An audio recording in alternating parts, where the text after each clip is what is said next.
परीक्षित, तुम यही जानना चाहते हो ना कि मनुष्य को क्या करना चाहिए? म्रियमाणस्य किम कर्तव्यम। परीक्षित, तुमने जो प्रश्न पूछा है जबरदस्त। इस दुनिया में ऐसा प्रश्न पूछता कौन है, मुझे बताओ। पहले तो सुखदेव गोस्वामी ने परीक्षित महाराज के प्रश्न का अनुमोदन किया। क्या प्रश्न पूछा है? जीवन में कोई साधु संत मिले ना तो उसे क्या प्रश्न पूछना चाहिए ये सीख लीजिएगा। शास्त्र में वेदांत सूत्र में कहा गया, अथातो ब्रह्म जिज्ञासा। जब तक आत्मा और परमात्म तत्व को जानोगे नहीं तब तक संसार की बाधा चिंताओं से मुक्त नहीं हो पाओगे। इसलिए जिज्ञासा करनी है, कुछ जानना है तो आत्मा के विषय में जानो, परमात्मा के विषय में जानो। सो यहां पर सुखदेव गोस्वामी कहते हैं कि कहने लायक, पूछने लायक तो बहुत सारी बातें हैं। इस दुनिया में लोग मिलते हैं तो पूछते हैं, सैटरडे संडे की छुट्टी है, अच्छा मूवी कहाँ लगा है? छुट्टी के दिन है, अच्छी रेस्टोरेंट कहाँ पर है? अच्छा घूमने फिरने का स्थल कहाँ पर, अच्छे कपड़े? पूछने लायक तो दुनिया में हजारों बातें लोग पूछते रहते हैं, लेकिन आज तुमने जो पूछा है ना, अद्भुत। इससे परीक्षित तुम्हारा ही नहीं पूरे मानव समाज का कल्याण होगा। प्रश्न क्या है? म्रियमाणस्य किम कर्तव्यम। मरण धर्मा मनुष्य को क्या करना चाहिए, उसकी रिस्पॉन्सिबिलिटी, उनका कर्तव्य क्या है? तब सुखदेव गोस्वामी इसका उत्तर देते हुए कहते हैं, तस्मात् भारत सर्वात्मा भगवान ईश्वरो हरि श्रोतव्य कीर्तितव्यश्च स्मर्तव्य इच्छतामभयम् स्मर्तव्य इच्छतामभयम्।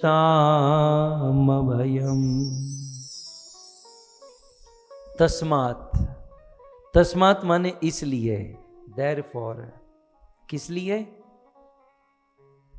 84 लाख के चक्र काटने के बाद बड़ी मुश्किल से मनुष्य जीवन मिला है, और मनुष्य जीवन में भी नहीं करने के बहुत सारे काम कर चुके हैं। और आज जब बुद्धि थोड़ी सी स्थिर हुई है और थोड़ा सा कुछ जानने की इच्छा हुई है, तस्मात्, इसलिए एक मनुष्य को क्या करना चाहिए? तस्मात् भारत, हे भारत, हे परीक्षित, मनुष्य को सर्वात्मा, सर्व आत्मा, जो सबकी आत्मा है। हम सबकी आत्मा कौन है? यदि हम आत्मा है तो आत्मा की भी आत्मा कौन? परमात्मा।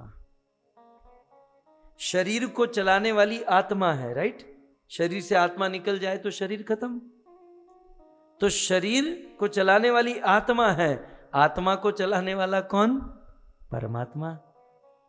इसलिए परमात्मा को कहते हैं सर्व आत्मा। हे परीक्षित, जो सर्वात्मा है माने जो परमात्मा है, जो भगवान है, भगवान माने षड ऐश्वर्य पूर्ण, जिनमें पूर्ण रूप से ज्ञान है, गुण है, रूप, सुंदरता, सब कुछ है, ऐसे कृष्ण। और हरि, हरि जो अपने भक्तों के दुख को हर लेते हैं, चिंता को हर लेते हैं, तो ऐसे परमात्मा भगवान हरि का क्या करना चाहिए? मनुष्य का प्रथम कर्तव्य है कि इस भगवान का श्रोतव्य, ऐसे हरि, ऐसे भगवान श्री कृष्ण की कथा सुननी चाहिए।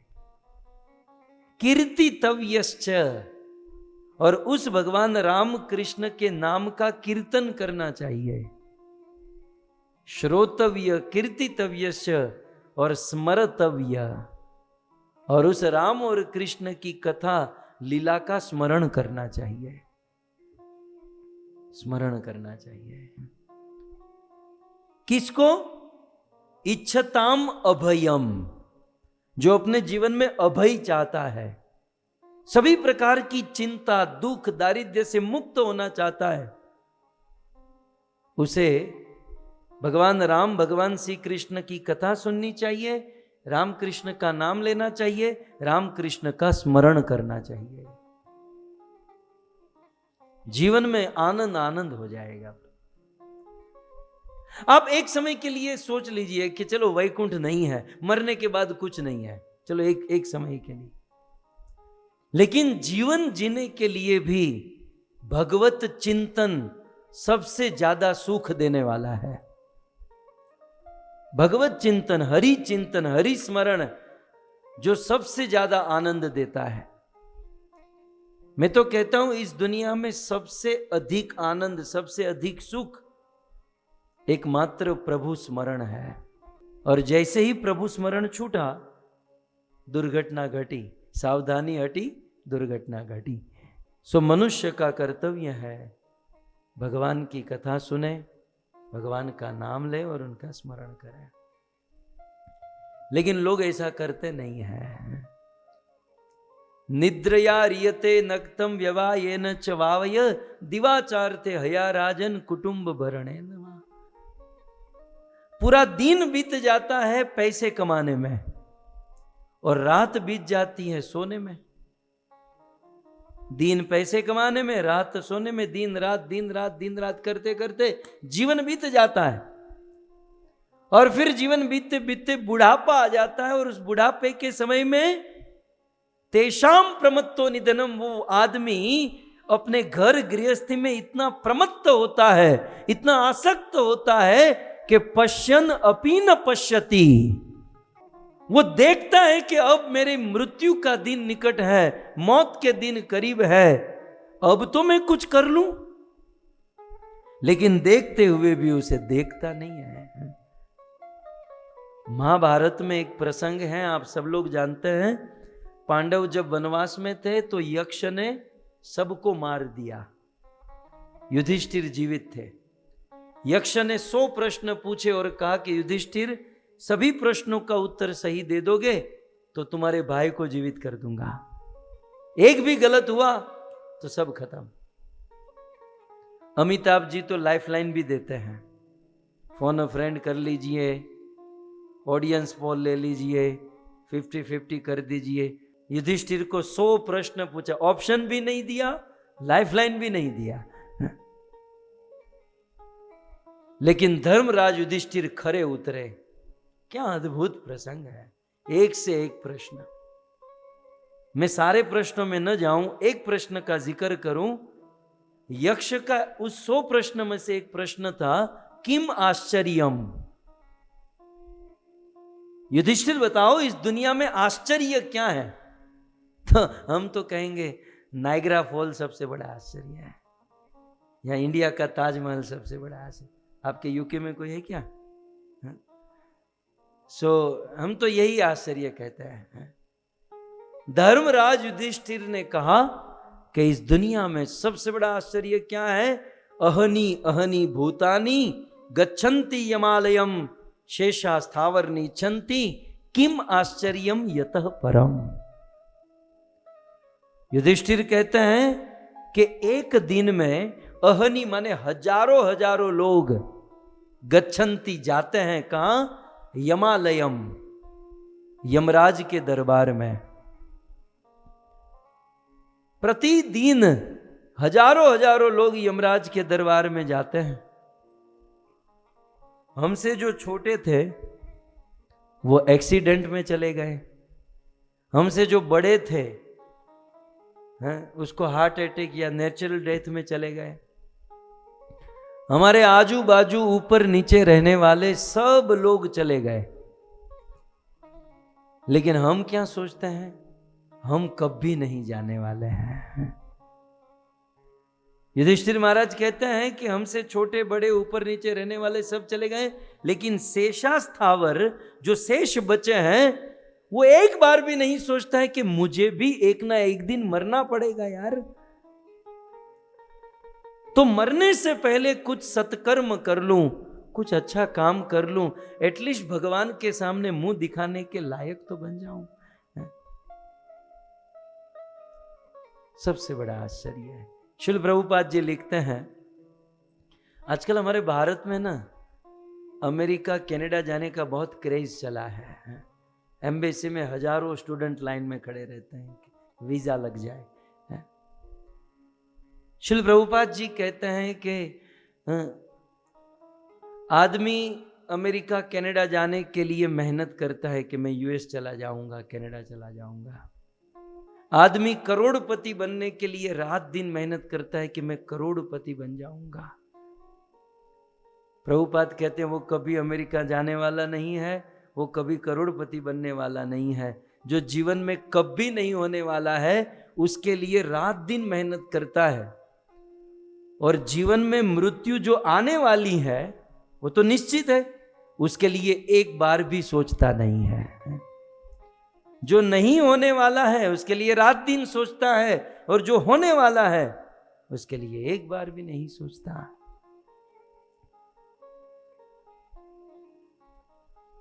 तो पश्यन् अपि न पश्यति। हम लोग है ना, देखिए गीता के 15वें अध्याय में कृष्ण कहते हैं कि इस दुनिया में वैसे रहना चाहिए जैसे कमल पानी में रहता है, पद्म पत्रम इवाम भसा। संसार में रहे लेकिन संसार में अटैच न हो, संसार में आसक्त न हो। सुखदेव जी बड़े दुख के साथ कहते हैं कि तेषाम प्रमत्तो निधनम, हम और आप संसार में इतने आसक्त हो चुके हैं कि मौत को देख नहीं पाते और राम और कृष्ण का स्मरण नहीं करते, प्रभु को याद नहीं करते।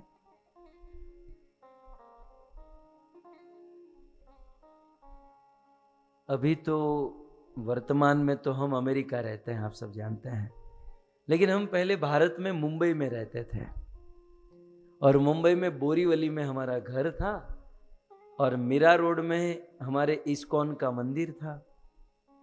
तो घर से मंदिर लगभग 10 किलोमीटर है, तो हर रविवार को हम मंदिर जाते थे। सो घर से मंदिर जाने के बीच में 2 रोड पर बकरे का मांस बेचने की दुकान होती थी, बकरे का मांस काट कर बेचते थे,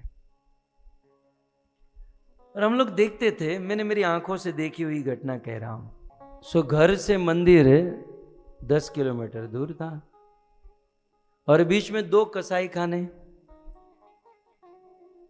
हम देखते थे रविवार के दिन वो मांस लेने के लिए लोग आते हैं, लाइन लगती हैं, मतलब सैटरडे संडे को ज्यादा खाते होंगे ऐसा लगता है। तो भारत में तो क्या है, वो रोड पर दुकान होती है और 10 बकरों को पीछे दुकान के पीछे बांधा हुआ है, और वहां घास डाल देते हैं, बकरे घास खाते हैं। यहां कस्टमर आते हैं, पीछे से एक बकरे को लेकर आते हैं, उसको काट कर टांग देते हैं, फिर वो तोल तोल कर बेचते हैं। वो बकरा खाली हो गया तो फिर दूसरे बकरे को लेकर आते हैं, उसे काट कर टांग देते हैं, तोल तोल के बेचते हैं। तीसरा बकरा, चौथा बकरा, 5वां बकरा, 6ठा बकरा, तो बेचते जाते हैं। और वहां 10 बकरे थे, 10 में से 6 चले गए, 4 ही बचे, राइट। 10 बकरे घास खा रहे थे, उसमें से 6 चले गए, टंग गए, मर गए, 4 ही बचे। लेकिन जो 4 बकरे बचे हैं उनमें से एक भी बकरा ऐसा नहीं सोचता यार वो 6 अभी अभी हमारे साथ खड़े थे और फोटो फ्रेम में टंग गए। यार हमें कुछ करना चाहिए, यहां से कुछ भागने का प्रयास, यहां से निकलने का प्रयास, लेकिन वो बकरे घास खाने में मदमस्त होते हैं। वो देखते हैं कि ये 6 बकरे हमारे साथ घास खा रहे थे, चले गए, मर गए, टंग गए, लेकिन बचे हुए बकरे एक बार भी नहीं सोचते हैं कि हमें भी जाना होगा, हमें भी मरना होगा। सच कहे तो उस बकरे जैसी हालत हम लोगों की है, नहीं लगता है? हमसे छोटे बड़े सब लोग चले गए, लेकिन घास खाने में, घास माने बकरों के लिए घास, हमारे लिए संसार, संसार के भोग, संसार की फैसिलिटी। दुनिया के आदमी देखते हुए भी देख नहीं रहे हैं, लेकिन उनमें से कोई बुद्धिमान विरला होता है, गौतम बुद्ध की तरह, आप जैसे भक्तों की तरह, कि यार ये मनुष्य जीवन मिला है तो कुछ विशेष काम करने के लिए मिला है। केवल पशुओं की तरह, ये कुत्ते बैल की तरह जीवन जीने के लिए मनुष्य जीवन नहीं है। नहीं तो हम में और पशुओं में क्या अंतर है? हम लोग खाते हैं, पशु भी खाते हैं, हम सोते हैं, पशु भी सोते हैं, हम शादी करके बच्चे पैदा करते हैं, पशु भी करते हैं, क्या अंतर है? हम में और पशु में अंतर इतना ही कि हम लोग मनुष्य धर्म का पालन कर सकते हैं। सुखदेव गोस्वामी ने सरल भाषा में कह दिया, देखो धर्म के लिए धिंगाणा करने की जरूरत नहीं। उस हरि का, उस राम कृष्ण विष्णु, आप जिस किसी को मानते हो, आपको जो रूप पसंद है, उस राम का, कृष्ण का, विष्णु का की कथा का श्रवण करो, उनके नाम का कीर्तन करो और उनका स्मरण करो। यह है धर्म, और इसी के लिए मनुष्य जीवन मिला है। आप में से कई लोग बिजनेस करते होंगे, ठीक है? बिजनेस से पहले सोचते हैं कि इस बिजनेस में प्रॉफिट क्या है, लॉस क्या है, ठीक है? बुद्धिमान आदमी सोचता है ना कि भाई इसमें बेनिफिट क्या है, प्रॉफिट लॉस क्या है। कभी आपने ये सोचा कि हमें इतना सुंदर मनुष्य जीवन मिला है, इस मनुष्य जीवन का बेनिफिट क्या है? चलो बताओ। बहुत अच्छा भोजन खाते हैं, ये बेनिफिट है? वो तो कुत्ता भी खाता है। हम लोग भोजन कितना खाएंगे बताइए? अच्छे से अच्छा भोजन होगा और भूख लगी भी होगी, हमारी फेवरेट आइटम होगी, फिर भी कितना खाएंगे? अरे ज्यादा खाएंगे तो पेट में दर्द होगा। लेकिन ये जो सूअर होते हैं ना, सूअर, वो 24 घंटा भोजन खाते हैं, फिर भी हॉस्पिटल में नहीं जाना पड़ता, कोई पेट में दर्द नहीं, आनंद। सो मनुष्य जीवन का बेनिफिट भोजन करना नहीं, हमसे अच्छा भोजन तो सूअर करता है। सो मनुष्य जीवन का बेनिफिट शादी करके बच्चे पैदा करना नहीं, हम तो 1 2 3, आजकल तो 1 से ही खत्म हो जाता है। और ये कुत्ते बिल्ली तो लाइन लगा देते हैं, कितने बच्चे होते हैं, हमसे आगे तो वो है। आखिर मनुष्य जीवन का बेनिफिट क्या है?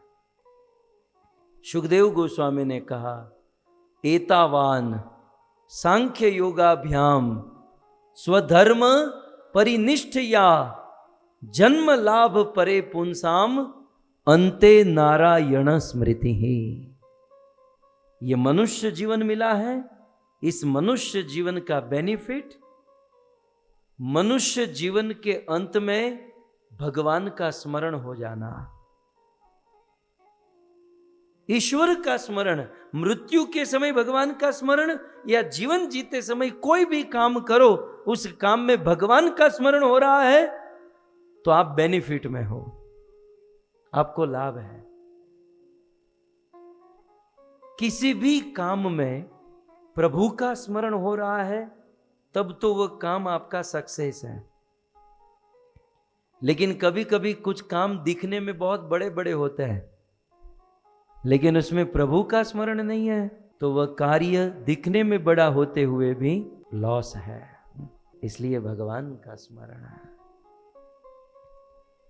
और मरते समय यदि भगवान का, जीवन भर भगवान का स्मरण हुआ तो मरते समय भगवान का स्मरण होगा, और मरते समय भगवान का स्मरण होगा तो भगवान का धाम प्राप्त होगा। लेकिन ऐसा होता नहीं है।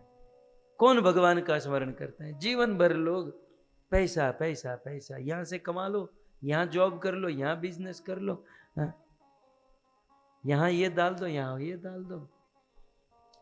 तो जवानी चली गई पैसे कमाने में, और जब पैसे कमा लिए उसे भोगतने का समय आया तो डायबिटीज हो गई। નથી આપણને લોકો આમંત્રણ આપે, આવો ઘરે 56 ભોગ ખાવા આવો.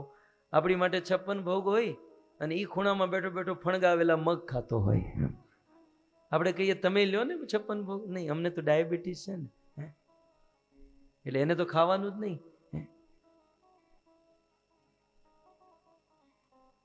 મેં એક વસ્તુ જોઈ છે, તમે માર્ક કરી હશે, जिसको डायबिटीज होती है ना उसको मीठा बहुत पसंद होता है. आप देखो, उसकी पत्नी बेचारी रोकती है, नहीं मत खाओ, ये तो छुपे छुपे खा लेता है. ये आदमी मरवा पड़ो है ना, मरवा पड़ो है, मरण शैया पर वो आदमी लेटा हुआ होता है ना, भाई आपकी कोई अंतिम इच्छा तो मरते मरते भी यही कहेगा, कोई मीठा खिला दो. जवानी बीती पैसे कमाने में, और फिर जब पैसे आए तो बेचारा खा नहीं पाया, तो मरते मरते भी कहता है कोई रसगुल्ला खिला दो, कोई मिठाई खिला दो. और मरते समय मीठा खाने का मन रह गया. गीता के न्याय के अनुसार यम यम वापि स्मरण भावम, मीठा खाने की इच्छा रह गई तो वो मरने के बाद यदि माता स्त्री होगी तो कीड़ी बनेगी. हाँ, आप देख लीजिएगा. ऐसी स्थितियों से यदि बचना है, मैं इन गंभीर बातों को बहुत लाइटली बता रहा हूं, हंसते खेलते, लेकिन भक्तों ये सनातन सत्य है.